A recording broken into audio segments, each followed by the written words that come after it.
North Karachi sector 11A میں ڈکیتی مزاحمت پر فائرنگ سے خاتون زخمی ہو گئیں۔ ذرائع کے مطابق خاتون بینک سے رقم لے کر نکلی تھیں۔ خاتون کے ہمراہ موجود نوجوان نے ڈکیتوں سے مزاحمت کی تو ملزمان نے فائرنگ کر دی۔ بات کریں گے شاہزیب حسین سے۔ شاہزیب بتائیے گا۔ جی بالکل، یہ واقعہ نارتھ کراچی سیکٹر 11A میں پیش آیا ہے۔ بزرگ خاتون ڈکیتی مزاحمت پر فائرنگ سے زخمی ہو گئی ہے۔ پولیس کا کہنا ہے کہ جو خاتون ہے، بزرگ خاتون ہے، وہ بینک سے رقم لے کر نکلی تھی۔ کوئی 3-3.25 لاکھ روپے کی رقم تھی۔ وہ اپنے پوتے کے ساتھ جو ہے بینک میں موجود تھی اور پوتے نے ان کے پرس میں جو ہے رقم رکھوائی اور اس کے بعد جو ہے وہ گھر کی جانب گئی۔ جب گھر کی جانب گئی تو پیچھے سے 2 ملزمان آئے اور انہوں نے جو ہے ڈکیتی کرنے کی کوشش کی، تو اسی دوران مزاحمت پر نوجوان نے مزاحمت کی اور اسی عرصہ میں گولی جو ہے ڈکیتوں سے چل گئی، جس کے نتیجے میں خاتون بزرگ جو ہے وہ زخمی ہو گئی۔ تاہم پولیس کا کہنا ہے کہ انہوں نے اطراف کی CCTV فوٹیج حاصل کر لی ہے اور ملزمان کی نشاندہی کرنے پر جو ہے ان کو گرفتار کیا جائے گا۔ بہت شکریہ شاہزیب، آپ ہمیں اپڈیٹ کر رہے تھے۔ کراچی کی لی مارکیٹ شہر کے اولڈ سٹی ایریا میں آمد و رفت اور تجارتی لحاظ سے انتہائی اہمیت کے حامل ہے، لیکن یہاں تجاوزات کی بھرمار نے کئی مسائل کو جنم دے دیا ہے۔ ٹریفک جام معمول بن گیا ہے۔ لی مارکیٹ تجاوزات کے شکنجے میں۔ شہر کی دودھ کی ہول سیل منڈی، کھجور بازار اور سبزی و فروٹ منڈی سمیت درجنوں کاروباری مراکز لی مارکیٹ اپنے دامن میں سمیٹے ہوئے ہے۔ اس مارکیٹ کو جغرافیائی لحاظ سے بھی انتہائی اہمیت حاصل ہے۔ یہاں سے لیاری کا بیشتر ٹریفک گزرتا ہے، لیکن فٹ پاتھوں، سڑکوں، گلیوں اور چوراہوں پر حد درجہ تجاوزات کے باعث ہر وقت ٹریفک جام رہتا ہے۔ یہاں پر تو تقریباً 24 گھنٹے یہی حال ہے، کیونکہ یہاں پر آپ کے بیک سائڈ پہ دیکھیں تو ٹھٹھا اسٹاپ ہے تو پرانا، لیکن اس ٹائم اتنی ٹریفک نہیں تھی، لیکن ابھی دن بدن ٹریفک بڑھ رہی ہے تو ان کو چاہیے کہ یہ کہیں اور منتقل کریں۔ شہری کہتے ہیں جب ہر ٹھیلے پتھارے والے سے 250 سے 300 یومیہ رشوت لی جائے گی تو انہیں ہٹانا بھی مشکل ہوگا۔ یہ تجاوزات جتنے یہ ریڑیاں لگی ہوئی ہیں، جتنے یہ جو ہے نا آتے ہیں وقتی اٹھاتے ہیں پھر آ جاتے ہیں، وہ گھر تک پہنچتے نہیں ہیں، ان لوگ نے ریڑیاں لے آتے ہیں۔ جب آپ نے 250-300 روپے ریڑی دینا ہے تو اس کو کون اٹھائے گا؟ اس سے تو یہاں پہ پیدل چلنا بھی دشوار ہو جاتا ہے، ٹھیک ہے۔ اس کے علاوہ تو جب ٹریفک جام ہو جاتی ہے تو اس ٹائم تو کوئی ٹریفک والا نظر ہی نہیں آتا ہے، ایمبولینس وغیرہ تو بالکل پھنس جاتی ہے۔ لی مارکیٹ کے مرکزی چوراہے پر بیرون شہر چلنے والی بسوں کا اسٹینڈ بھی ٹریفک جام کا بڑا سبب ہے۔ تجاوزات سے نہ صرف عوام کا وقت بلکہ ایندھن بھی ضائع ہو رہا ہے۔ شہریوں کا کہنا ہے کہ انتظامیہ تجاوزات کا خاتمہ کر کے ریلیف کرے۔ کیمرامین آغا رفیق کے ہمراہ رضوان احمد، سٹی 21۔ کراچی اور حیدرآباد میں بلدیاتی انتخابات 15 جنوری کو ہی ہوں گے۔ نئی ووٹر لسٹ پر انتخابات کرانے کی MQM کی درخواست مسترد کر دی گئی۔ الیکشن کمیشن نے فیصلہ جاری کر دیا۔ کراچی اور حیدرآباد کے بلدیاتی الیکشن سے متعلق MQM کی درخواست مسترد۔ الیکشن کمیشن نے ہر صورت 15 جنوری کو الیکشن کرانے کا حکم دے دیا۔ انتخابات پرانی ووٹر لسٹوں پر ہی ہوں گے۔ انتخابات کے التوا کا سندھ حکومت کا موقف بھی مسترد کر دیا گیا۔ الیکشن کمیشن کے 3 رکنی بینچ نے فیصلہ سنا دیا۔ الیکشن کمیشن کی جانب سے سیکرٹری داخلہ کو خط لکھ دیا گیا۔ 15 جنوری کو سندھ میں دوسرے مرحلے کے بلدیاتی انتخابات میں رینجرز کو دوسرے درجے اور فوج کو تیسرے درجے پر تعینات کرنے کی درخواست کر دی گئی ہے۔ خط میں کہا گیا ہے کہ انتہائی حساس پولنگ اسٹیشن پر پاک فوج اور رینجرز کی تعیناتی کی جائے۔ ادھر الیکشن کمیشن نے چیف سیکرٹری سندھ کو پولنگ سٹاف کو RO آفس سے بیلٹ پیپرز کی پولنگ اسٹیشن تک ترسیل کے لیے سیکیورٹی بھی یقینی بنانے اور ووٹ کی گنتی اور بیلٹ کی RO آفس سے واپسی کے لیے سیکیورٹی یقینی بنانے کی ہدایت کی ہے۔ الیکشن کمیشن کے فیصلے کے بعد MQM پاکستان نے ہنگامی اجلاس بلا لیا۔ MQM کے رد عمل میں کہا گیا ہے کہ الیکشن کمیشن نے انصاف کے تقاضے پورے نہیں کیے۔ شفاف، غیر جانبدارانہ بلدیاتی انتخابات کا انعقاد ہی الیکشن کمیشن کی واحد ذمہ داری ہے۔ جعلی حلقہ بندیوں کی وجہ سے شہری سندھ کے 1/4 آبادی حقیقی نمائندگی سے محروم رہ گئی ہے۔ جس الیکشن میں جعلی حلقہ بندیوں اور جعلی ووٹر لسٹوں کے ذریعے دھاندلی ہو چکی ہو، اس کو کسی صورت تسلیم نہیں کیا جائے گا۔ الیکشن کمیشن کے فیصلے کے خلاف عدالت سمیت تمام دروازے کھٹکھٹائیں گے۔ عدالتوں سے انصاف نہ ملا تو عوامی عدالتیں فیصلہ کریں گی۔ وزیر اطلاعات سندھ شرجیل انعام میمن نے کہا ہے کہ سیاسی انجینئرنگ اور دھاندلی کی پیداوار عمران خان کی سیاست کا محور جھوٹ پر مبنی ہے۔ عمران خان ملک کے لیے ناسور ثابت ہوا ہے۔ کونسلر کا الیکشن ہارنے والا کس منہ سے بلدیاتی الیکشن کو خونی کہہ رہا ہے؟ آرکائیو ڈپارٹمنٹ میں پریس کانفرنس کرتے ہوئے شرجیل انعام میمن نے کپتان پر لفظی نشتر چلائے۔ بولے نیب متحرک ہوا تو آدھی سے زیادہ پی ٹی آئی جیلوں میں ہوگی۔ اسٹیبلشمنٹ کا اب سیاست میں کوئی کردار نہیں۔ آج بھی اس کے خلاف کیسز سارے نیب میں، کبھی کوئی ان کے نوٹس جا رہے ہیں، کوئی نوٹس جانے پہ تیار نہیں ہے۔ نیب بھی اگر اسی طریقے سے ایکٹیو ہو جس طرح پہلے ہوئی تو میں سمجھتا ہوں کہ آدھی پی ٹی آئی کی قیادت جو ہے وہ جیلوں میں ہوگی اور وچ فیملیز ہوں گے کافی لوگ۔ تو شرجیل انعام میمن کا کہنا تھا کہ الیکشن میں خونی مارچ والی بات کو علی زیدی کو ثابت کرنا ہوگا۔ سب معلوم ہے کونسلر کا الیکشن ہارنے والا شخص وفاقی وزیر کیسے بنا۔ بلدیاتی الیکشن میں کوئی واقعہ پیش آیا تو انہیں شامل تفتیش کیا جائے گا۔ نئی بات کہنا کہ خونی الیکشن ہوگی، اس بات کو کوئی اور بھلے کچھ بھی سمجھے، میں اس چیز کو بہت سیریس لے رہا ہوں۔ اگر خدا نہ خواستہ کراچی میں کسی بھی قسم کی کوئی چیز ہوئی تو جس صاحب نے پریس کانفرنس کی ہے ان کو شامل تفتیش کیا جائے گا، کیونکہ ایڈوانس میں اس طرح کی کوئی بات کہنا کہ جی خونی الیکشن ہوں گے، اس کا مطلب آپ ابھی سے ٹیرر پھیلانا چاہتے ہو۔ جماعت اسلامی نے 2013 میں اپنی ہار کو دیکھتے ہوئے الیکشن کا بائیکاٹ کیا۔ 2 بار میئر شپ ملی، بتائیں کون سا بڑا پروجیکٹ کراچی کو دیا؟ انہوں نے الیکشن کا بائیکاٹ کر دیا 2018 میں دوپہر کے ٹائم پر۔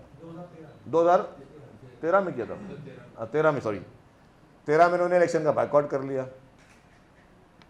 اب وہی جماعت اسلامی 2 دفعہ ان کا میئر بن چکا ہے کراچی کے لیے، کراچی میں 2 دفعہ۔ مجھے ایک کوئی میگا اسکیم بتا دیں جو جماعت اسلامی کو 2 ٹینیور ملے کراچی میں میئر کے، انہوں نے کوئی بہت بڑا ایک کوئی کام کارنامہ کیا ہو، کوئی ایک بہت بڑی اسکیم لے کے آئے ہو۔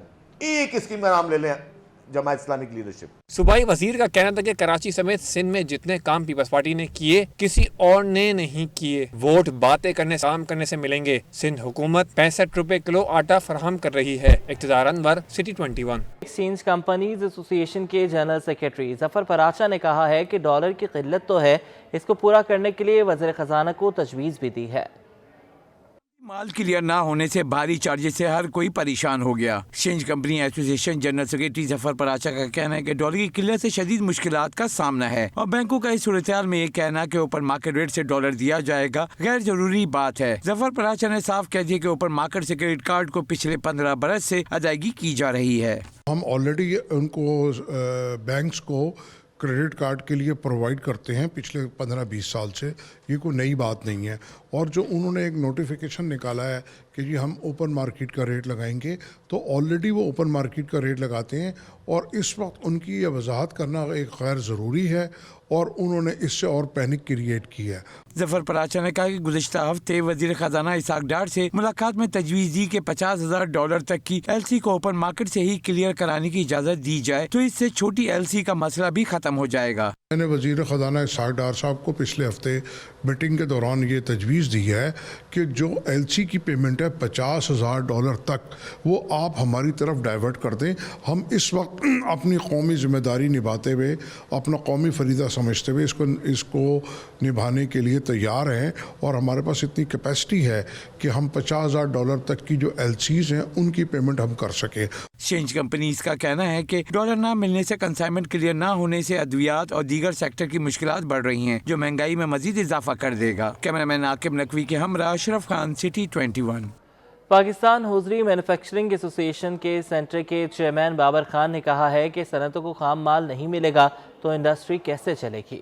موجودہ صورتحال سے برآمد کنندگان شدید پریشان۔ پاکستان ہوزری مینوفیکچرنگ ایسوسی ایشن سینٹرل کے چیئرمین بابر خان کا کہنا ہے کہ پچھلے کئی ماہ سے ہر قسم کی درآمدی سامان کی کلیئرنس پر شدید مشکلات کا سامنا ہے۔ ڈالر کی شدید قلت کی وجہ سے مشینری کے پارٹس ہوں یا برآمدی صنعتوں کے خام مال کوئی کلیئر ہی نہیں ہو پا رہا۔ صنعتی پیداوار گھٹنے سے برآمدات بھی گھٹ رہی ہے۔ بہت ڈسٹرب ہو رہی ہے، لوگوں کے پاس کبھی کبھی را مٹیریل نہیں ہوتے، ڈائس کیمیکل کی شارٹیج ہو رہی ہے، اور جو ہے ایسا مٹیریل جو ایکسپورٹڈ گارمنٹ میں لگتا ہے وہ بھی جو ہے کہتے ہیں پھنس جاتا ہے۔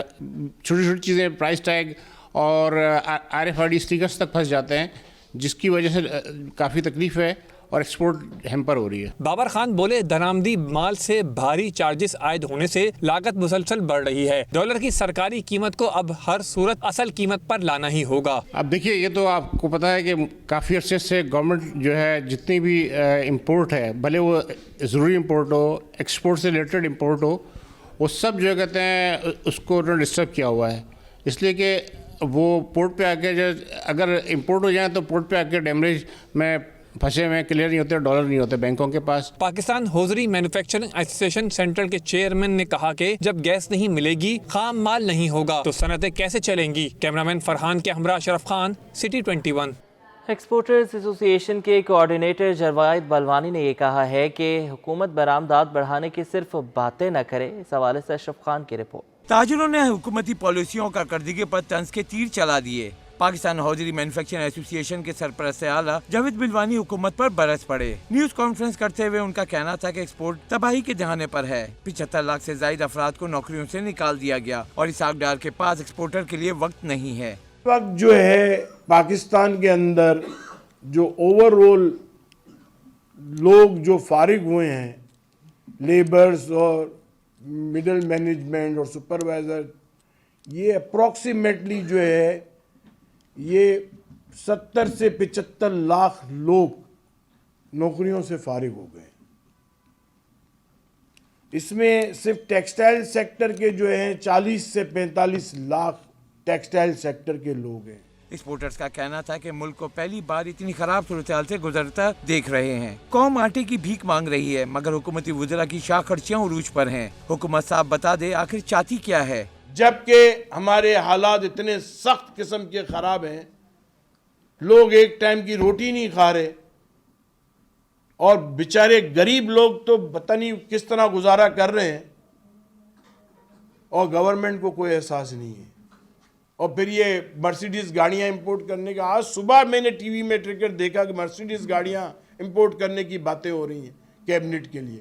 اس طرح ایکسپورٹ پہلے کماؤ گے پھر ایکسپورٹ بڑھے گی تو آپ یہ سب چیزیں کر سکتے ہو, مگر کہیں ان کی ڈائریکشن کہیں ان کی پالیسی یہ نظر نہیں آتی کہ ایکسپورٹ بڑھانی. جاوید بلوانی کا کہنا تھا کہ ملک میں صنعتی پیداوار صرف 40% رہ گئی ہے. حکومت صرف باتیں نہ کرے, صنعتوں کی ترقی کے لیے اقدامات بھی کرے. کیمرامین فرحان کے ہمراہ اشرف خان, سٹی 21.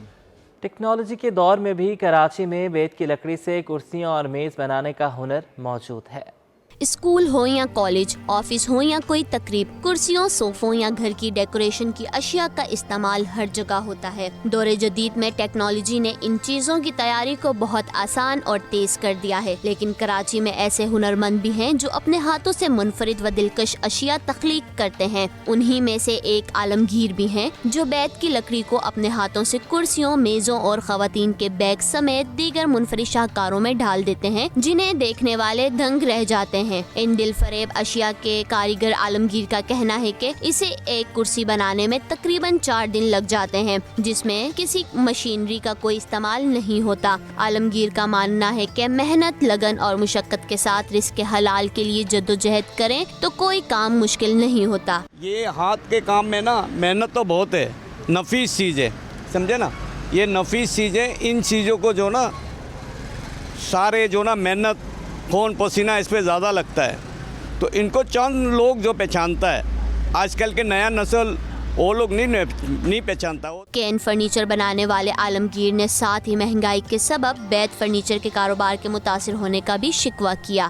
آپ اندازہ کرو آج مہنگائی کتنا ہے, اس لحاظ سے ان کو کیا ملتا ہے, کچھ بھی نہیں ملتا. ایک فرش بنانے میں 4-5 دن 6 دن لگ جاتا ہے, تو اگر اس کی قیمت 4 سے 5 ہزار روپے ہو تو لوگ ہر کوئی افورڈ نہیں کر سکتا ہے. اس پہ تو چند لوگ ہیں جو افورڈ کریں. وقت میں تیزی اور کاریگر کم ہونے کی وجہ سے اب بیت کا فرنیچر اپنی اہمیت کھوتا دکھائی دے رہا ہے. جدید دور میں بھی اپنی مہارت کا جلوہ دکھا کر نایاب چیزیں بنانے والے عالمگیر جیسے کاریگروں کی قدردانی اور حوصلہ افزائی کی جائے تو نوجوان طبقے کی توجہ بھی اس دم توڑتے فن کی جانب دلائی جا سکتی ہے. کیمرامین حارث کے ساتھ روحا فاطمہ, سٹی 21, کراچی. اس کے ساتھ یہ بلیٹن اپنے اختتام کو پہنچا. ایک بریک کے بعد ہیڈ لائن.